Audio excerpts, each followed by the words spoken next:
김미나 캐스터 마감 상황 자세하게 전해주시죠. 네, 유럽의 주요국 증시들은 일제히 상승하며 거래를 마쳤습니다. 미국의 인플레이션 지표, 소비자 물가 지수라든지 경제 지표 발표를 앞두고서 저가 매수세가 유입되면서 주요국 증시들 일제히 상승 마감에 성공했는데요. 대표적으로 독일과 영국 그리고 프랑스 지수부터 함께 살펴보겠습니다.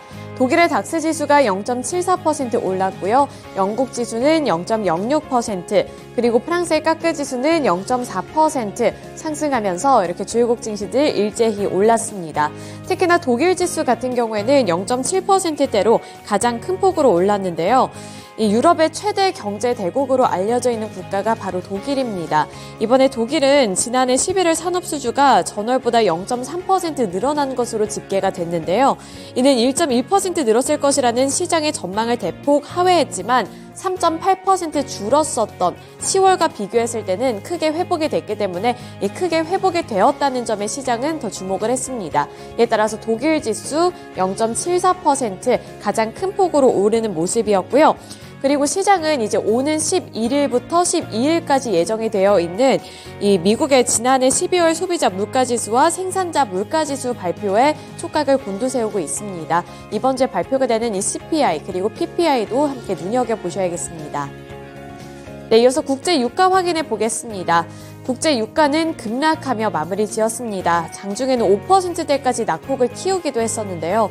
결국에 마감가도 3% 넘게 하락하며 거래를 마쳤습니다. 사우디 측에서 석유 가격을 인하한다라는 소식을 전하면서 이렇게 투자 심리가 위축이 됐고 국제 유가가 급락하는 모습이 나타났는데요. 이 석유 수요 둔화와 공급 과잉 우려가 다시 한번 불거졌습니다. CNBC 보도 내용에 따르면 이렇게 WTI 같은 가격은 4% 넘게 장중에 급락하는 모습이 나타났고요. 또 브렌트유 같은 경우에도 4.37% 가까이 하락하는 모습이 나타났습니다.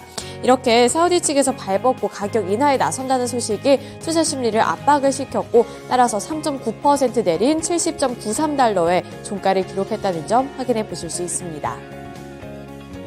네, 이어서 금 가격 확인해 보겠습니다. 금값은 하락하며 거래를 마쳤습니다. 우선은 미국에서 발표됐던 고용지표가 너무나도 좋았었죠. 이러한 부분들이 금 가격에도 영향을 줬습니다. 금 가격은 지난 금요일에 발표됐던 미국의 12월 비농업 고용지표의 여파로 인해서 하락 마감한 건데요. 고용지표가 예상치를 상회하면서 굉장한 호조세를 나타냈습니다. 이 부분이 미국 연준의 조기금리 인하 기대감을 일축을 시켰고 이에 따라서 금 가격도 압박감을 받으면서 0.76% 하락하는 모습이 나타났는데요. 이 연준의 고금리 장기화는 결국에는 금 시세 상승을 제한하는 요인으로 작용이 됩니다. 금리가 높을수록 이자가 없는 금을 보유하고 싶어하는 사람들이 많아지기 때문에 금 가격이 좀 기회비용이 증가하기 때문에 이러한 부분들이 압박을 주고 있다라고 보시면 되겠고요. 이에 따라서 금 가격은 1% 가까이 하락했다는 점 보실 수 있습니다. 네, 이렇게 원자재 가격과 함께 유럽 증시 마감 상황 전해드렸는데요. 이어서 SH인베스트먼트 김선영 연구원 통해 미국 증시 마감 상황 들어보겠습니다. 네, 연구원님 안녕하세요. 네, 안녕하십니까. 네, 지난밤 미국 증시 마감 상황 궁금한데요. 어떻게 마감했을까요? 예, 반도체 업체 엔비디아의 6.5% 넘는 급등이 나스닥 지수를 끌어올리면서 오늘 뉴욕 증시의 상승을 주도했던 가운데 지수별로는 다우 지수가 0.58%, 나스닥은 2.2, S&P 500은 1.4, 그리고 소형주 중심의 러셀 2000이 1.9% 급등하면서 거래를 마쳤습니다. 엔비디아는 오늘 가정이나 일반 기업에서 PC나 노트북 컴퓨터를 통해 AI를 구동할 수 있도록 해주는 AI 반도체 3종을 공개했는데요. 회사 측은 이번 그래픽 카드를 에이스와 델, 레노버 등 PC 업체들에게 공급할 계획이라고 밝혔고 시장은 AMD와 인텔 등 후발주자와 격차를 넓히는 승부수가 될 가능성이 높다고 점치고 있는 상황입니다. 한편 세계 최대 석유 수출국인 사우디아라비아가 아시아에 대한 판매 가격을 배럴당 $2 낮추면서 석유 수요 둔화와 공급 과잉 우려가 높아지며 국제 유가가 급락한 가운데 업종별로는 IT, 소매, 부동산, 헬스케어, 건설, 운송, 필수 소비재, 유틸리티 등이 상승했던 반면 에너지와 방위산업이 악세를 보였고 벤치마크인 10년 만기 국채금리는 전일 대비 하락한 4.002%, 달러 인덱스는 0.2%의 약세로 거래를 마쳤습니다. 세계 경제가 AI와 탈탄소화라는 두 개의 핵심 동력을 바탕으로 새로운 슈퍼사이클에 들어섰다고 증권사 골드만삭스가 진단했습니다. 오랜 경기 확장 속에 GDP가 늘어나고 재화의 수요가 크게 확대돼 물가가 오르며 고용이 늘어나는 시기가 일반적인 슈퍼사이클이지만 하지만 이번 슈퍼사이클은 이전과 다르다고 단언하면서 골드만 유럽의 리서치 책임자 피터 오펜하이머는 CNBC와의 인터뷰를 통해 세계 경제가 이전과는 명백히 다른 슈퍼사이클로 이동하고 있다면서 가장 강력한 슈퍼사이클은 1980년대 초반에 시작됐다며 당시 세계 경제 상승세 속에는 금리와 인플레이션이 동반됐고 이후 수십 년에 걸쳐 본격적인 사이클이 있었다고 설명하며 자본 조달 비용, 인플레이션, 금리 하락이 길게 이어졌고 경제 정책은 규제 완화와 민영화가 주류를 형성했으며 이 기간 지정학적 위험이 완화되고 세계화가 강화됐다고 덧붙였습니다. 그는 또한 AI와 기후 변화에 따른 화석원료 퇴출, 이른바 탈탄소화가 세계 경제의 성장을 이끌 양대 동력으로 성장하고 있다면서 AI가 불러올 긍정적인 급속한 기술 혁신 충격이 경제 구조의 탈탄소화 움직임과 합쳐지면서 자본주의가 고도로 발달한 19세기 후반에 있었던 경제 도약이 재현될 것으로 기대하고 있습니다. 미국의 기준금리 인하를 둘러싸고 불확실성이 여전한 가운데 올 들어 신흥국 정부와 기업들의 달러 유료 표시 채권 발행 액수가 사상 최고 수준을 보였다는 소식입니다. 블룸버그는 자체 집계를 바탕으로 올해 4거래일간 해당 채권 발행 규모가 244억 달러를 기록했다면서 멕시코가 남미 역사상 최대 규모인 75억 달러 규모의 국채를 발행한 것을 비롯해 슬로베니아, 헝가리, 인도네시아, 폴란드 등지에서도 약 20여 건의 채권 발행이 이어졌다면서 연도별 첫 4거래일간 신흥국의 채권 발행 규모는 2020년 3억 달러였지만 이후 2021년에 59억 달러, 22년에는 62억 달러로 증가하고 있다면서 이러한 움직임과 관련해 지난 4분기 채권 시장 랠리로 신흥국의 채권 평균 금리가 1.5%포인트가량 낮은 상황을 반영하고 있는 것으로 분석하며 미국의 기준금리 인하 기대가 이미 시장 가격에 상당 부분 반영돼 있을 뿐만 아니라 미국 금리 인하에 대한 낙관론이 지나쳤다는 시장 분위기가 형성될 경우 채권 발행이 어려워질 수 있기 때문에 중동의 지정학적인 긴장 고조와 중국 경제 둔화, 각국의 선거 등 위험 요인이 산재한 상황에서 이들 국가들이 미국의 기준금리 인하를 기다리지 않고 채권 발행에 나서고 있다고 설명하고 있습니다.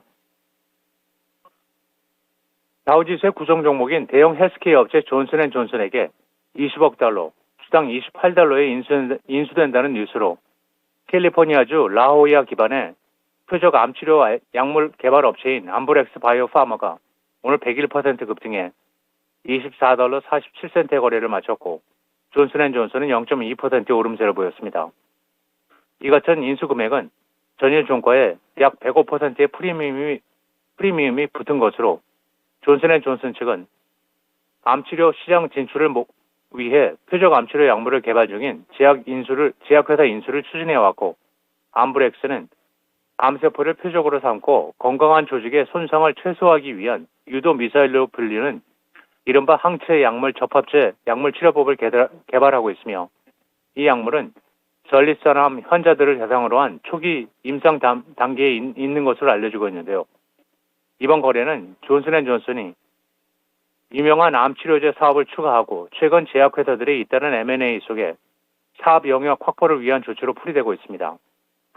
지난 11월 에보비는 이뮤노젠을 현금 101억 달러에 인수하는 데 합의했으며 파이저 역시 시젠을 430억 달러에 인수한다고 발표했는데요.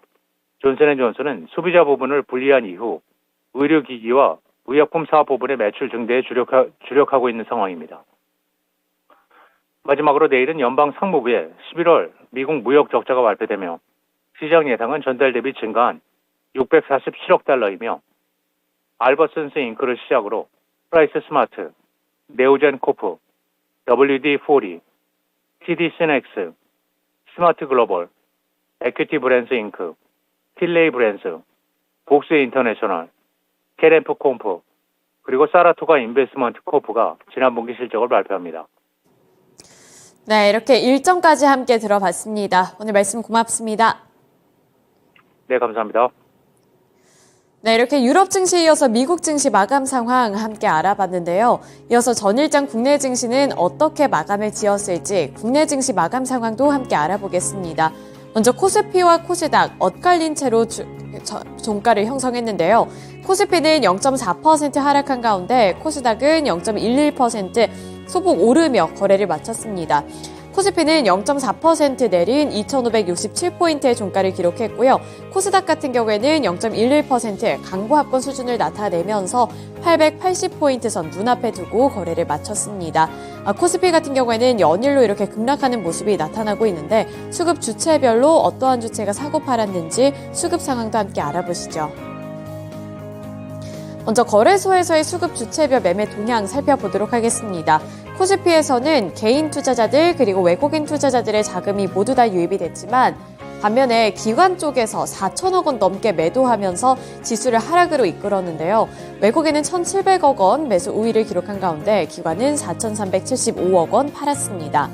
이어서 코스닥도 확인해 보시죠. 코스닥에서는 개인 투자자들의 자금이 많이 유입됐습니다. 개인이 912억 원 매수 우위를 나타냈고요. 외국인은 12억 원 매수한 가운데 기관 투자자들은 코스닥에서도 차익 매물을 실현하면서 575억 원 매도했습니다.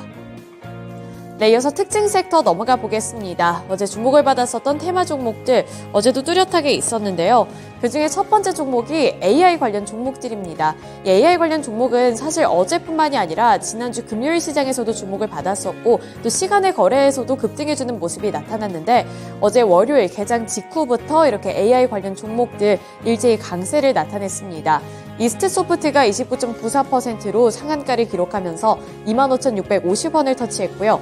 바이브 컴퍼니가 29.88%, BI매트릭스가 20.16%, 폴라리스 오피스도 추가적인 상승률 가져가면서 19.96%의 강세로 거래를 마쳤습니다. 이 AI 관련 종목들이 이렇게 어제 시장에서 급등을 할 수 있었던 것은 크게 봤을 때 두 가지 모멘텀이 있는데요. 우선 첫 번째로는 오픈 AI 측에서 GPT 스토어를 오픈을 한다라는 소식이 전해지면서 이 챗 GPT 시장이 확대될 것이라는 기대감이 유입이 됐기 때문입니다. 이 GPT 스토어와 관련되어 있는 소식이 전달이 된 이후부터는 이 부분이 계속해서 이 관련 종목들의 지수 그리고 주가를 견인하고 있는 건데요. 이 챗 GPT 스토어 같은 경우 AI판 앱 스토어라고 보시면 됩니다. 이 GPT 스토어 같은 경우에는 이제 여기에서 사람들이 대규모 언어 모델 LMM인 GPT 기반 AI 챗봇 서비스를 자유롭게 사고 팔 수 있게 되는데요.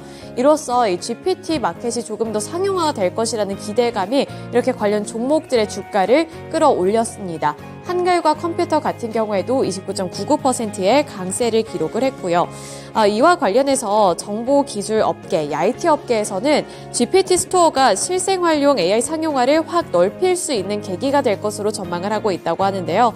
이 전문 개발자부터 시작해서 학생 등 이런 아마추어들까지도 이렇게 조금 더 쉽게 사용을 할 수 있는 기회가 생기는 거기 때문에 이 부분에서도 상당한 기대감을 안고 있습니다.